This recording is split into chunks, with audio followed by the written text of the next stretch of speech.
በህይወት ዘመናችን ልብ ልንላቸው የሚገቡ ምክሮች። ከመጠን በላይ የሚቀርብህን እንግዳ ሰዎች ተጠንቀቅ። እውነተኛ አቀራረብ ጊዜ ይወስዳል። በቅጽበት የልብ ጓደኛ ለመሆን የሚሞክሩ ሰዎች አጠራጣሪ ናቸው። እውነትን የማይመስል መልካምነቶችን ተጠንቀቅ። የድንገተኛ የባህሪ መለዋወጦችን አስተውል። ወጥነት የሌለው ባህሪ ትልቅ የማስጠንቀቂያ ምልክት ነው። የሚጋጩ ነገሮችን ልብ በል። የአንድን ሰው ንግግር ተግባር የማይጣጣም ከሆነ በጥንቃቄ አስተውል።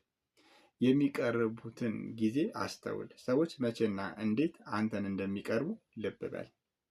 ያልጠየቅከውን ምክር ከመቀበል ተቆጠብ። ይህ አንዳንድ ጊዜ ሰዎች በህይወታችን ውስጥ ጣልቃ ለመግባት ወይም የበላይነት ለማሳየት የሚጠቀሙበት መንገድ ሊሆን ይችላል።